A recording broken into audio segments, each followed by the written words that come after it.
Assalamualaikum warahmatullahi wabarakatuh. Pada kesempatan kali ini di mata kuliah Elektronika Analog dan Digital, kami dari kelompok 5 kelas 03 Teknik Elektro D4 akan mempresentasikan mengenai materi simulasi sirkuit komunikasi yang terdiri atas UART, I2C, dan CAN pada Proteus 8.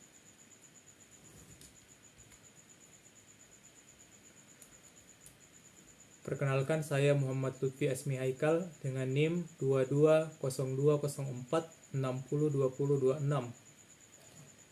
Pada kesempatan kali ini saya akan mempresentasikan salah satu perangkat dari simulasi komunikasi, yaitu UART. UART atau Universal Asynchronous Receiver Transmitter adalah metode komunikasi serial yang memungkinkan dua komponen perangkat yang berbeda untuk berinteraksi satu sama lain tanpa clock. UART banyak digunakan untuk menghubungkan modul-modul GPS, Bluetooth, LoRa, RFID pada Arduino, Raspberry Pi, atau mikrokontroler lainnya. UART bukan merupakan protokol komunikasi seperti I2C dan SPI, melainkan rangkaian fisik dalam mikrokontroler atau chip IC tunggal. Fungsinya adalah untuk mengirim atau menerima data serial. UART hanya menggunakan dua kabel untuk menghubungkan satu perangkat dengan perangkat lainnya. Kabel ketiga adalah ground. UART yang akan mengirimkan data akan menerima data dari bus jaringan. Bus data digunakan oleh komputer lain seperti CPU, memori, atau mikrokontroler untuk mengirim data ke UART. Data dilewatkan secara paralel dari bus data ke transmitter UART. Setelah UART mentransmisikan data paralel dari bus jaringan, paket data dibangkitkan dengan memasukkan bit awal, bit paritas, dan bit stop. Pertama, pin TX mengeluarkan paket data secara serial, sedikit demi sedikit. UART penerima pada pin RX-nya membaca paket data sedikit demi sedikit. Kemudian receiver UART mengubah data kembali menjadi bentuk paralel, menghilangkan bit awal, bit paritas, dan bit stop. Receiver UART akhirnya melewati paket data paralel ke ujung penerima bus data.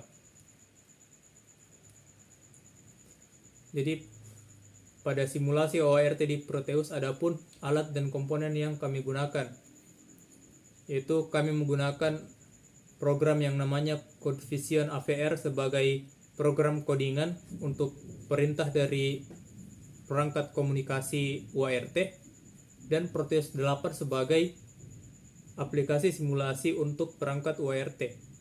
Kemudian bahan-bahan yang digunakan dalam UART ini ada ATmega 32, LCD dengan ukuran 16x2, kemudian menggunakan terminal, button, dan ground. Adapun untuk rangkaiannya dalam Proteus adalah seperti ini, yang terdiri dari ATmega 32, kemudian ada virtual terminal, ada LCD, ada ground, dan juga button.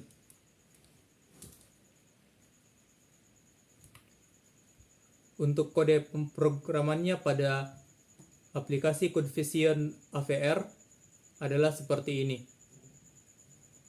Sebenarnya pengkodingannya ini bebas, tergantung dari kita, tapi pada kesempatan kali ini kode yang digunakan adalah seperti ini.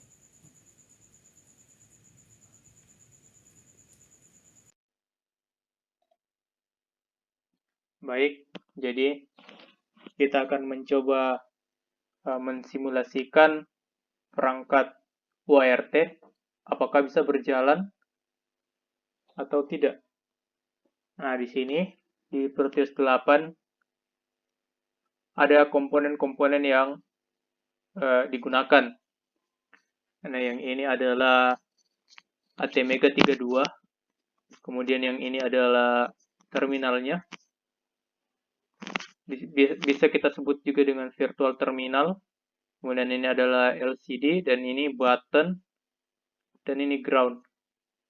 Nah, jadi yang akan berfungsi sebagai alat inputnya yaitu nanti ada di button ini, kemudian outputnya atau tampilan dari komunikasinya akan ditampilkan di LCD ini nanti. Nah, sebenarnya dalam UART itu ada dua perangkat microcontroller. Ya, biasa di sini ada 2 atmega, tapi di sini kita menggunakan 1 atmega saja.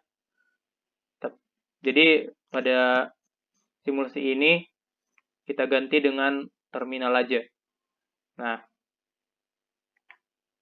kunci daripada UART itu adalah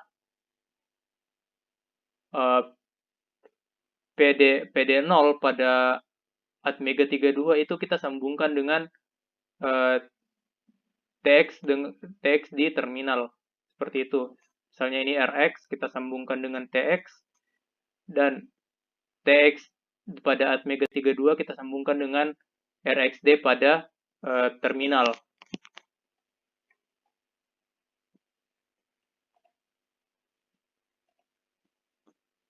Kemudian untuk kodenya kita menggunakan code vision AVR. Nah, adapun codingnya adalah seperti ini. Sebenarnya bebas sih perintahnya mau bagaimana, cuman pada kesempatan kali ini kita akan menggunakan codingan seperti ini. Nantinya hasil pengkodingannya, hasil coding atau perintahnya seperti apa. Nah, jadi hasil simulasinya adalah seperti ini. Jadi untuk menjalankan simulasinya, kita tekan start di sini. Nah, kemudian kita coba pencet ini, buttonnya sebagai input. Nah, perintahnya sudah aktif, coba kita tekan sekali lagi. Jadi di sini di LCD muncul tombol ditekan sekali. Nah, coba kita tekan buttonnya sekali lagi. Nah, di sini LCD-nya, jadi di sini mengatakan tombol ditekan 2 kali.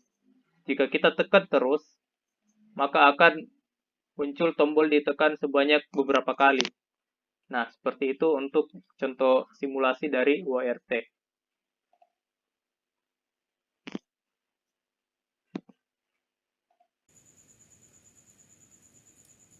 Yang kedua adalah I2C, Inter-Integrated Circuit.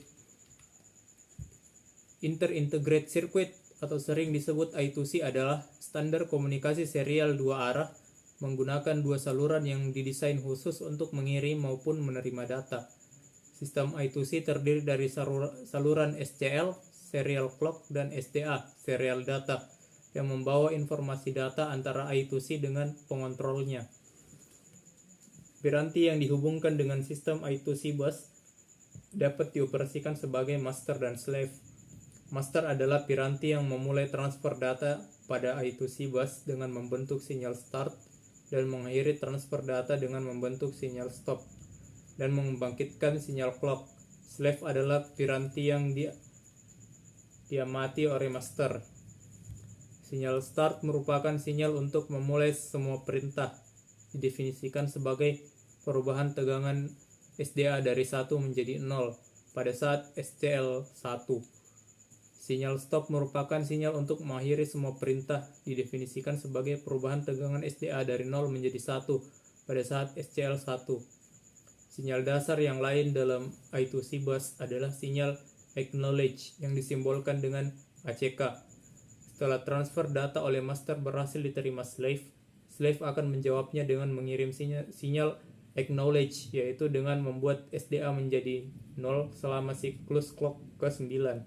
Ini menunjukkan bahwa slave telah menerima 8 bit data dari master. Untuk simulasi perangkat I2C di Proteus, adapun alat dan komponen yang digunakan pada I2C, pada UART sebelumnya kita menggunakan kode pemrograman code vision AVR. Tapi pada kesempatan ini untuk di perangkat I2C kita menggunakan Arduino sebagai aplikasi codingannya. Nah, ini untuk sebagai apa ya? Sebagai perbandingan saja bagaimana sih kalau misalnya menggunakan code VR, kode Vision AVR, dan bagaimana kalau menggunakan uh, aplikasi pemrograman Arduino. Nah, untuk simulasi perangkatnya tentu saja kita menggunakan Proteus 8. Adapun komponen-komponennya itu ada Arduino Uno, ada LCD 16x2. Nah, ada IC PCF 8574. Nah, ini adalah I2C-nya. Kemudian ada resistor dengan nilai resistansi 4K7, power dan ground.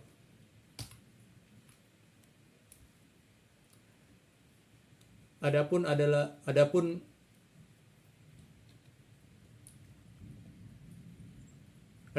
susunan perangkat dalam Proteusnya adalah seperti ini. Jadi di sini kita menggunakan Arduino Uno, terus menggunakan LCD 16x2, terus ada juga I2C dengan PCF 8574, ada dua resistor yang dipasang dengan nilai resistansi masing-masing 4K7. Kemudian ada power dan ground. Nah, sebelumnya tadi kita menggunakan kode Vision AVR.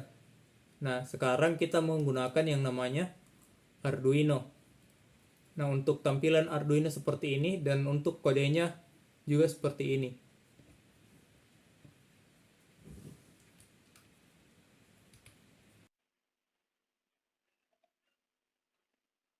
Baik, sekarang kita akan mencoba menampilkan hasil simulasi dari perangkat I2C, apakah berhasil atau tidak.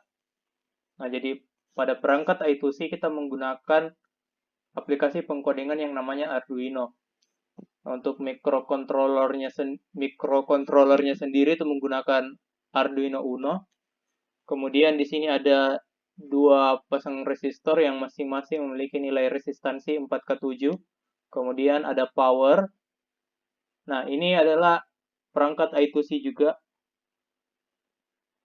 Nah, di sini ada A0, A1, A2. Ini adalah address atau alamat dari I2C ini. I2C ini namanya adalah PCF 8574. Nah, A0, A1 dan A2 itu kita solder. Kemudian di sini ada power. Kemudian di sini ada pendisplayannya atau yang menampilkan lah hasil coding atau hasil perintahnya, yaitu di sini ada LCD. Di sini kita menggunakan LCD 16x2. Nah, di sini ada ground, power. Nah, kemudian untuk coding perintahnya itu seperti apa? Nah, untuk coding perintahnya itu seperti ini. Di sini kita menggunakan Arduino. Coding perintahnya kira-kira seperti ini. Nah, kira-kira bagaimana hasil pengkodingannya? Coba kita start untuk simulasinya.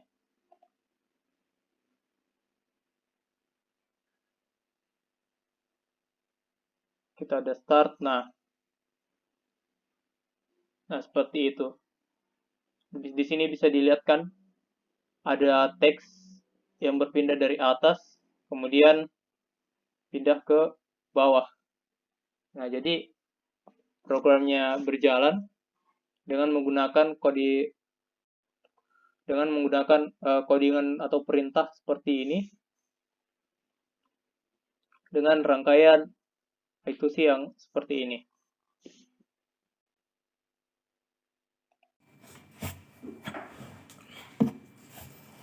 Assalamualaikum warahmatullahi wabarakatuh. Perkenalkan, nama saya Abdul Sarif dari kelas 03 D4 Teknik Elektro dengan NIM 220204 602032. Saya ingin menjelaskan tentang Control Area Network atau yang biasa disebut dengan CAN, adalah sistem bus serial integritas tinggi untuk perangkat intelijen jaringan. Buses dan perangkatnya merupakan komponen umum dalam sistem otomotif dan industri, menggunakan perangkat antarmuka dan dapat kita tulis di aplikasi LabVIEW untuk berkomunikasi dengan jaringan.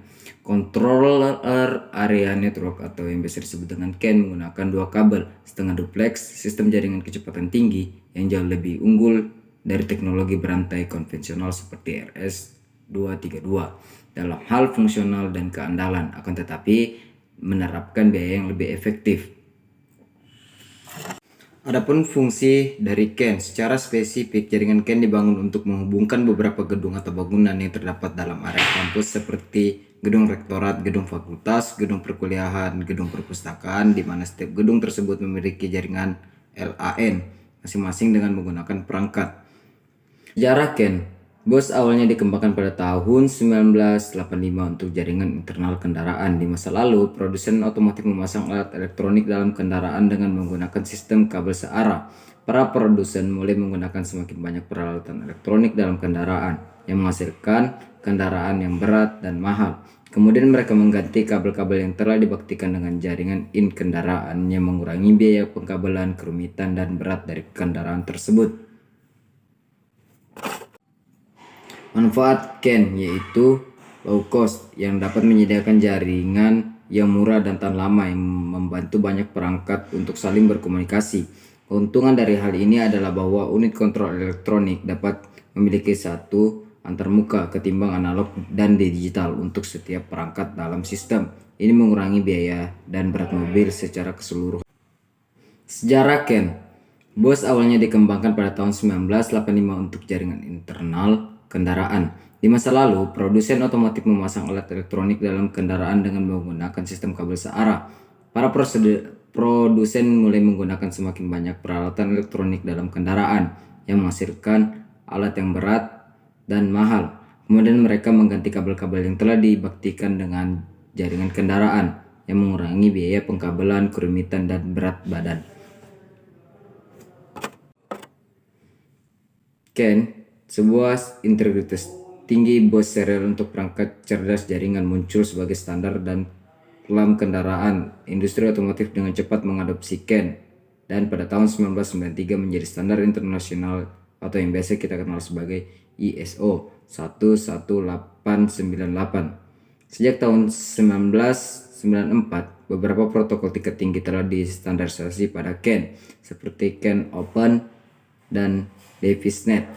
Pasar lain secara luas mengadopsi protokol tambahan ini yang sekarang standar untuk komunikasi industri.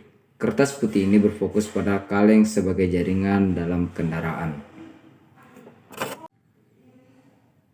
Itulah tadi yang dapat saya sampaikan dalam presentasi kali ini.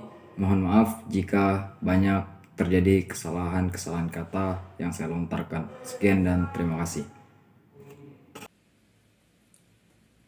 Nah, itulah presentasi dari kelompok kami. Terima kasih atas perhatiannya. Assalamualaikum warahmatullahi wabarakatuh.